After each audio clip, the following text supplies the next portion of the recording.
Hello students, welcome to chemistry Gujarati medium. રસાયણ વિજ્ઞાનની કેટલીક પાયાની સંકલ્પનાઓમાં સ્વાધ્યાય 1.23 પ્રક્રિયા A+B2 gives AB2માં નીચેના પ્રક્રિયા મિશ્રણોમાં સીમિત પ્રક્રિયક હોય તો ઓળખી બતાવો. આમાં 5 ક્વેશ્ચન આપેલા છે. ઓકે, અને આપણને શું શોધવાનું છે? સીમિત પ્રક્રિયક શોધવાનું છે. હવે સીમિત પ્રક્રિયક શું હોય છે? તો કોઈ પણ બે પ્રક્રિયકો હોય છે, જેમ કે A+B. આ બે પ્રક્રિયક પ્રક્રિયા કરીને નિપજ C બનાવે છે. તો બે પ્રક્રિયકોમાંથી જે પ્રક્રિયક ઓછા પ્રમાણમાં આવેલો હોય તે હોય છે સીમિત પ્રક્રિયક. જેમ કે A સીમિત પ્રક્રિયક છે હોય તો બીજો શું હશે? વધારે પ્રમાણમાં હશે. પણ એનો કોઈ ફાયદો નથી, કેમ કે A પૂરો થઈ જાય તો બી પ્રક્રિયા કોની સાથે કરશે?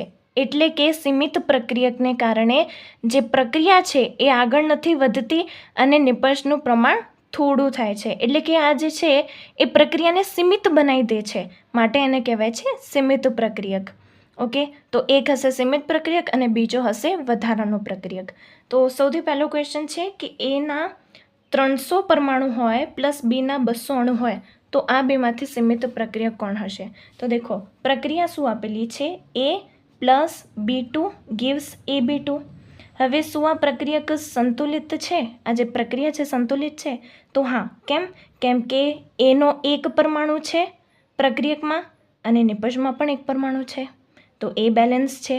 બીમાં જોઈએ તો બીના 2 પરમાણુ છે પ્રક્રિયકમાં અને નિપજમાં પણ બીના 2 પરમાણુ છે, મતલબ આખી પ્રક્રિયા બેલેન્સ્ડ છે.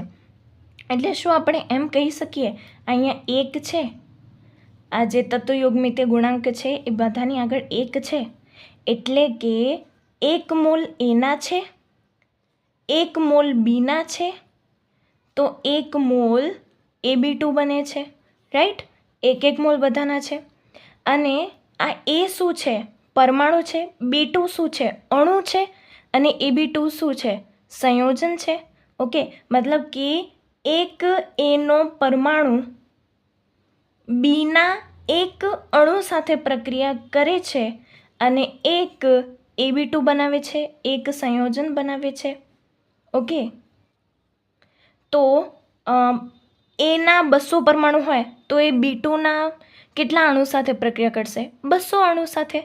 તો દેખો, અહીંયા શું છે કે એના 300 પરમાણુ છે અને બીના 200 અણુ છે.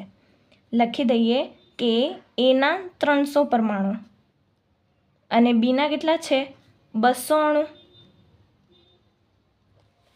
એનો એક પરમાણુ બીના કેટલા અણુ સાથે કરતો તો પ્રક્રિયા? એક અણુ સાથે. એકને એક જોઈએ તો ઓબ્વિયસલી 300 ને પણ 300 જોઈશે, પણ અહીંયા તો ખાલી 200 છે. મતલબ B2 શું થયું? અહીં આ પ્રક્રિયામાં B2 થયો સીમિત પ્રક્રિયક. તો B2 છે સીમિત પ્રક્રિયક. ઓકે, અને એ શું થયો? વધારાનો પ્રક્રિયક, કેમ કે આ 200 અણુ એ 200 પરમાણુ સાથે પ્રક્રિયા કરશે, પણ 100 પરમાણુ એના બાકી રહેશે.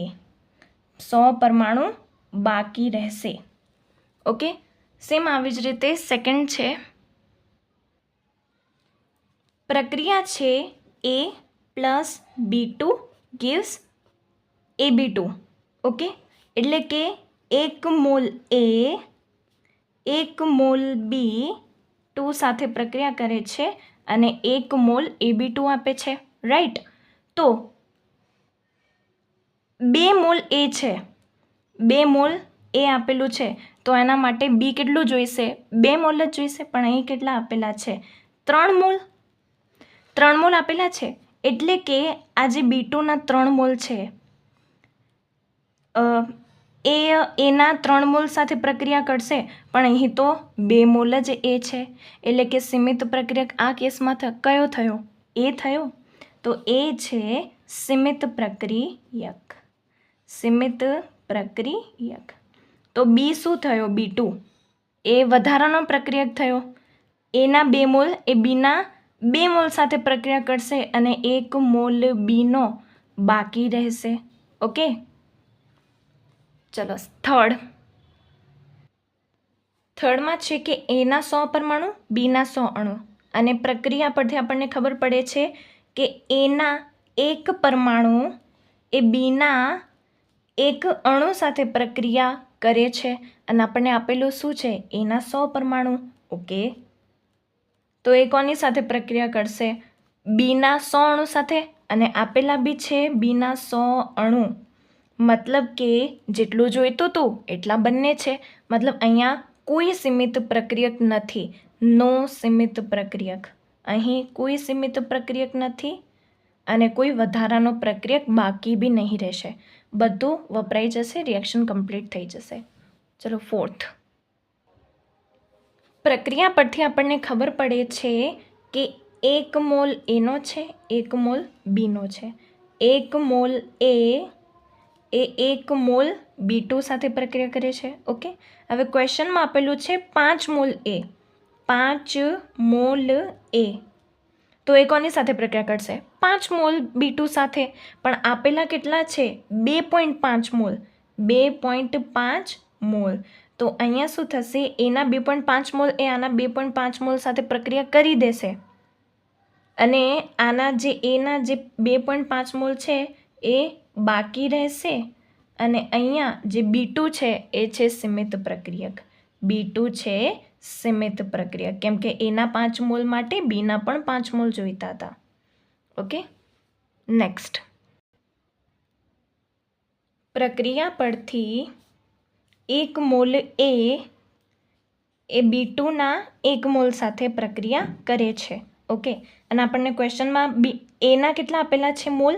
2.5 મોલ. તો એના 2.5 મોલ માટે બીના કેટલા જોઈશે? 2.5 મોલ જોઈશે. પણ અહીંયા કેટલા આપેલા છે? 5 મોલ આપેલા છે. 5 મોલ. તો અહીંયા 2.5 માટે 2.5 જોઈતું હતું, પણ અહીંયા 5 છે, વધારે છે. મતલબ આ કયો થયો? વધારાનો પ્રક્રિયક થયો. ઓકે, અને એના 2.5 મોલ આના 2.5 મોલ સાથે પ્રક્રિયા કરશે અને આના 2.5 મોલ બાકી રહેશે. અને આ શું થશે? એ સીમિત પ્રક્રિયક. ઓકે, સીમિત પ્રક્રિયક. જો એક વધારાનો છે તો બીજો શું થયો? સીમિત પ્રક્રિયક ઓટોમેટિકલી બની જશે. તો અહીંયા એ સીમિત પ્રક્રિયક. ઓકે, તો જે પ્રક્રિયા છે એ સીમિત પ્રક્રિયક ઉપર આધાર કરે છે. જેટલો સીમિત પ્રક્રિયક હશે એટલી નિપજ બનશે. બાકી બીજો જે પ્રક્રિયક છે એ તો બાકી જ રહેશે. Okay, so thank you.